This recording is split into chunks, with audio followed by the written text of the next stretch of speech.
Everyone, it's your almighty Go here back again with another review, and today I'm taking a look at The Northman, which is directed by Roger Egers and stars Alexander Skarsgård, Anya Taylor-Joy, Nicole Kidman, Ethan Hawke, William Dafoe, and many, many more. And it tells the story of Prince Amleaf, played by Alexander Skarsgård, who's on the verge of becoming a man when his father is brutally murdered by his uncle, who kidnaps the boy's mother. 2 decades later, Amleaf is now a Viking who raids Slavic villages. He soon meets Ceres, who reminds him of his vow: save his mother, kill his uncle, avenge his father. But there's more to that than what meets these words I said. So, as you guys know, this film is directed by Roger Egers, who did The Witch, The Lighthouse, which I reviewed back in the day in 2019, and now he's doing this called The Northman. Now, I did not watch The Witch, so I might get a chance to watch that one day, but I haven't. But I have watched The Lighthouse, and that film is absolutely incredible. It's really an amazing A24 film. Robert Pattinson and William Dafoe in a lighthouse together. Will they survive together, or will they go batshit crazy? That's what happens, and they both go batshit crazy. And I love that film. I love the direction, the art, the cinematography, the whole vibe of the movie, set in like a New England island. It was really it was a really like breathtaking movie, I'd say. Well, I wouldn't say okay overly breathtaking, but the artistic value, the style of the movie was really incredible, and I loved it, and it was really an amazing movie. And now we have The Northman. Now, to be fair, I did not watch any of the trailers. I did not watch any of the trailers. This was my first movie. I did not see any trailers. I went into this movie blind, expecting, something very interesting, something unique. What are they gonna do with this? And I gotta say, The Northman is one of easily the best films I've seen this year so far. I'd say right there with the Batman and Everything, Everywhere, All at Once. And even, I'm gonna say this, Morbius. Nah, I'm just kidding with you.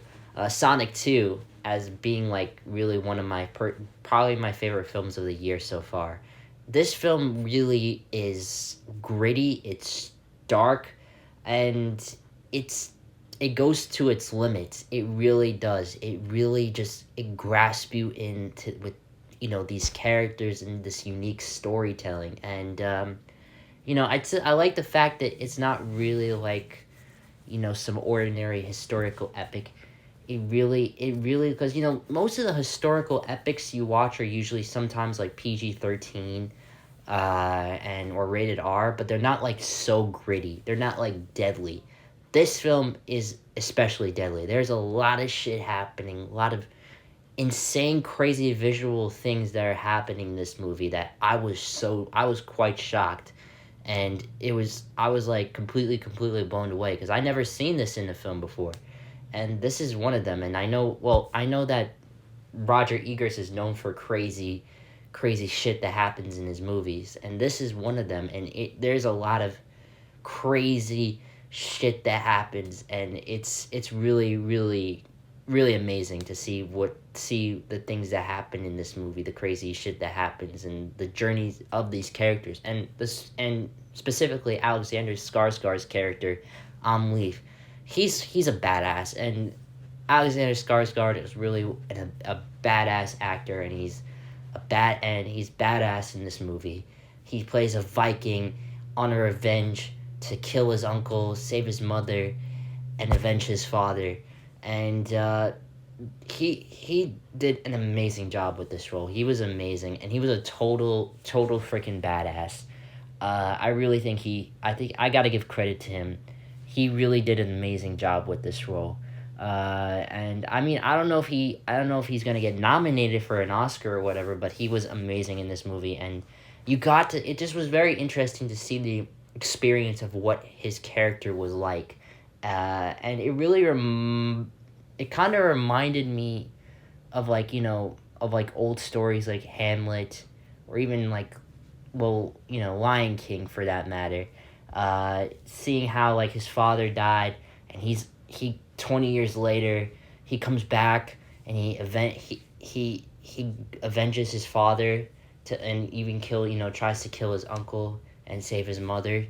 It really reminded me of that, and it's really amazing how in this beginning in the movie it starts off him as like a boy, and then he grows himself to be a man, and he becomes this total just freaking badass, and he is a badass in this movie, and the fight sequences in the movie are my favorite. They're gritty, they're real. Like, I love the fight sequences. I love, like, usually Marvel doesn't really do a lot of like gritty fight scenes. I think the only thing that really comes close to being gritty was, I'd say, Logan, Avengers Endgame, uh, and am I missing anything else?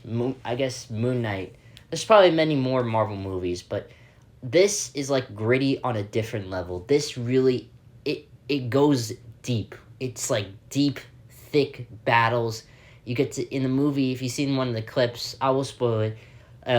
On Leaf actually eats a person's throat. Like he chews on the person's throat. Like he bites, or shall I say, bites the person's throat. And that's some like gritty shit I've never seen in a movie. And I gotta say, well done to that. Well done to that. I'm not for going forward with cannibalism, but that shit in this movie was pretty awesome, and it's so cool. It was kind of cool to see that gritty take on action in the fight sequences, and there are really there's not really a lot of like fight sequences in the movie. There's more dialogue in this film than fight sequences, but when the fight sequences come, they are totally badass, and I loved every moment. Personally, my favorite moment was the last fight scene. Visually, that scene alone was breathtaking. I loved that scene. It was visceral, it was real, and it was epic. It was so epic, and I absolutely loved it. I just love the fact that these scenes are gritty and epic, and they're tight. Some shit, it's bloody, it's gory, it just keeps you on the edge of your seat. Some shit's gonna happen, and you can see all these characters in the dust, in the dirt, sweat, and just taking all these bad guys left and right. It's absolutely epic, and I absolutely love that. I love that part to the film, and just this overall movie really is just enticing. It's amazing to see what happens, and I loved it. And also, for besides Alexander Skarsgård's character, there's some really also incredible actors in the movie. Anya Taylor-Joy, Nicole Kidman, um, Ethan Hawke, William Dafoe, Kales Bong, if I'm saying that right. They all do an amazing job in this movie, and they're amazing actors. And the acting in this movie was crazy. I'd say this if you watch The Lighthouse, if you love The Lighthouse or The Witch, you're gonna love this movie because the acting in this is intense. It's gripping. It's like I said, it just keeps you there. It's like it's like that type of it's like that type of energy, and I love that type of energy in movies when it's like a gripping, thick energy that happens. And in this movie, it's like that. It goes like that shit. The shit that happens in this movie is quite unbelievable, and I loved it. And really, this is probably, I'd say, one of my favorite historical epic movies I've seen thus far. And I haven't really seen a lot of like historical epics, but I'd say this uh, King Arthur and King from 2004 and Gladiator. This is right around those as probably being my favorite films, and I loved it. I just loved every moment of it, and I loved the whole Norse mythology with the mentions of like Valhalla and All Fathers in this movie. And I think I might have missed some other ones, but All Fathers and Valhalla. They mentioned those, and just the Norse. I never really seen anything like a Norse mythology in my life. I know Vikings exist, but I never really seen it in the movie, and this is like the first one I've seen, and it's really what I'd say personally one of my personal favorite historical epic I've seen, and it's just a really amazing movie that I think you guys should check out. It's gonna keep you on the edge of your seat, and it's paced. In my opinion, it's paced perfectly. It didn't feel too long. It kept you in the moment, and I loved everything that happened in this movie. It was really such a really amazing thing that happens in this movie, and I really really enjoyed it. So I'm gonna give the film a 10 out of 10. I love this film, and I mean I don't know if I'm gonna see it again, but it really was. It's such a special film, and you guys should check it out because it's really this epic, and it's something unique. So I'm gonna give The Northman a 10 out of 10. So I hope you guys enjoyed this video, and peace.